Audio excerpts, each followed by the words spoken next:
This is my self-directed learning project recording for child and adolescent counseling. So, in terms of this course, I do feel that I learned quite a bit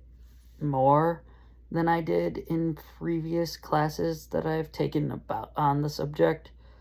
of child and adolescent development, which was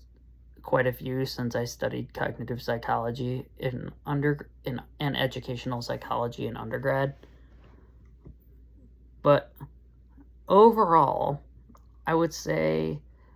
my personal beliefs when it comes to working with children and adolescents really hasn't changed much, considering I have worked with children in the past, especially in a school setting, and I have worked with a variety of different students that were anywhere from being in kindergarten, third grade, pretty much all of grade school in general, by helping my mom teach art at the local elementary school that she works at. And I've also been a teaching assistant for Elk Grove High School in Illinois School District High School District 214, District 214, where I helped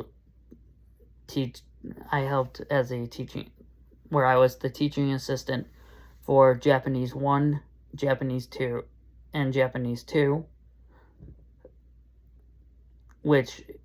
the kids range anywhere from freshmen to seniors. And I also was the teaching assistant for the automotive technology and repair program, where I worked predominantly with freshmen. In addition, I also supervised a study hall of freshmen in the absence of the teacher, whether he showed up and had to leave the room temporarily, or if he was not present and he did not get a substitute for whatever reason. And that happened very rarely. In addition, I do feel when working with children, it is still very important to make sure that they all feel listened to and that they have a voice, because you would not want to feel left behind in terms of academic achievement, which is something that my counseling experience lacked, and I personally believe that as a profession, we can do better to make sure everyone feels that they have an equal chance to succeed, no matter race, ethnicity, sexual orientation, or if they have a disability or not.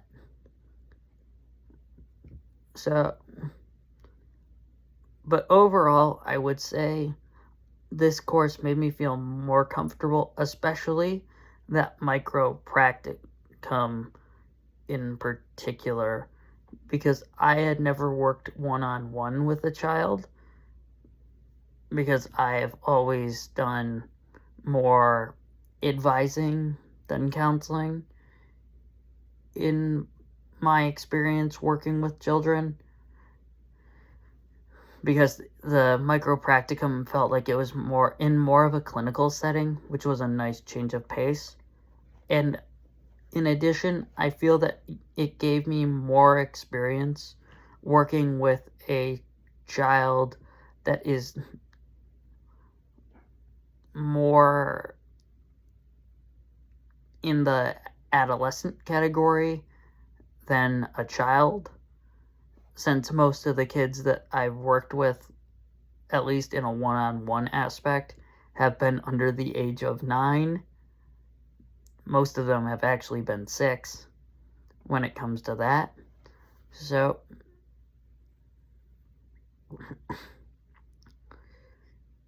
in terms of the course content itself, another assignment that helped was making the activity and resource book that we did, because I've never actually thought to organize the activities that I want to write about, that I wanted to use in class, because I've never actually had to write a lesson plan that included more than one activity in my years of teaching experience, or years of limited teaching experience, rather.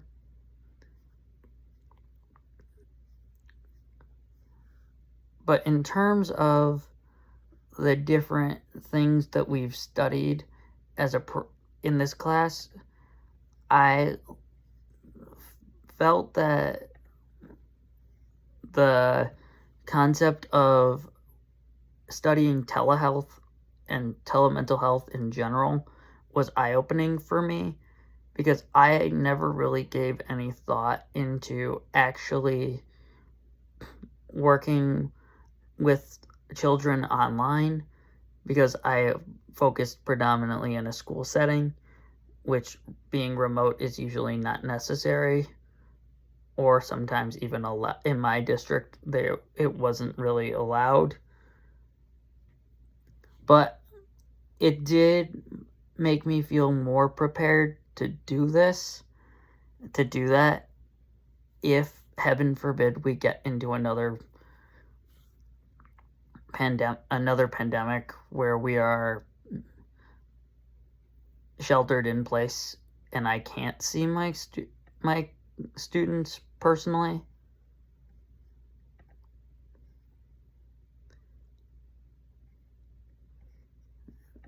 Another aspect that I learned a lot from is the different theories that we discussed, because as a cohort, the school counselors have not taken theory yet, so I did not know much about counseling theory. I've heard it mentioned, but I've never learned specifically about it. I also did learn about myself that I do prefer to have a more humanistic approach,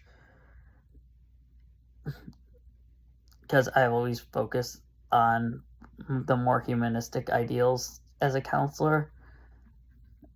But I did also learn a lot from CBT when we talked about CBT, because that is something that I would like to personally use in my counseling setting, with especially the older children in high school. I wouldn't use that so much with the little kids,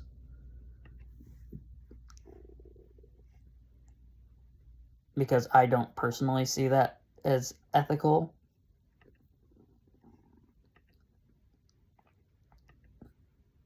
I also did find it very interesting to see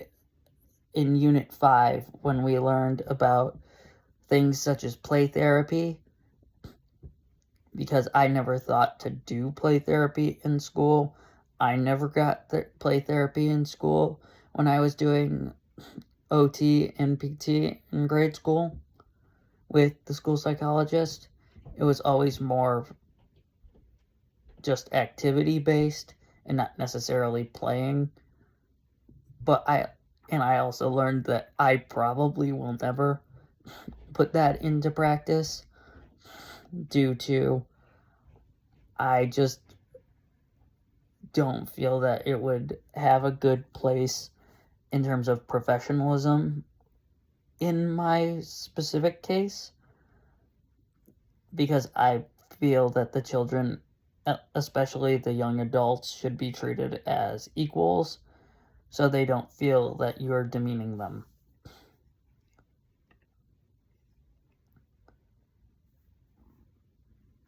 Overall,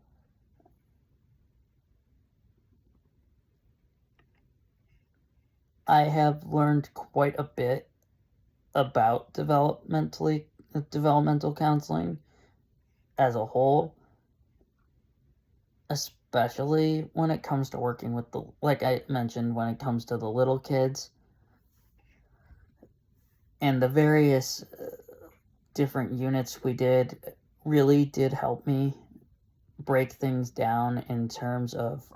what I was actually looking for, of what I need to look for, and what are the best practices for me to do if I end up working in a grade school or middle school, which I do not foresee happening for me, but I do also see ways how I can put it into place for working with students in a high school, especially incoming freshmen, because they would be entering a new space and would have lots of nervousness and other things like that. In terms of my strengths as a counselor, I feel that my creativity comes into play with working in terms of finding activities to do in a counseling session, because I tend to think outside of the box instead of just using the same exact things that everyone does over and over again. But I will not go into what they are specifically because it is a very long list. I also think my nonverbal skills are very helpful are very good when it comes to that. And I have been told by other professors that my biggest strong suit is validating people's feelings in a counseling session and showing empathy towards others. Even though sometimes I do find empathy to be a double-edged sword, because I have a hard time in terms of other areas that I need to grow in addition to working on building empathy, or parts of empathy rather. I do need to work on my tone sometimes, because either I can come off as condescending sometimes, even when I'm just trying to communicate my point.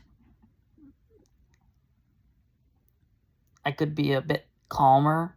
in a counseling session instead of being nervous, because I get nervous easily sometimes when I'm just one-on-one with someone, because public speaking is not my strong suit. Some further areas of interest that I would personally like to look into in regards to the subject is I would like to look into more of the theories,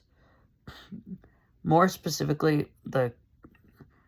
various constructivist theories, as well as the many options that can be used in CBT, because I know about it as the blanket theory, but I know it as an overall theory, but I don't know specific things that can be used in specific situations. Anyways, overall, again, I did learn quite a bit in this course that furthered the knowledge that I already had when it comes to working and teaching children. But I would also look forward to learning more about this in these subjects and topics we discussed in the future, especially in the theories category in our theories studies class next semester. Thank you. Thank you for listening.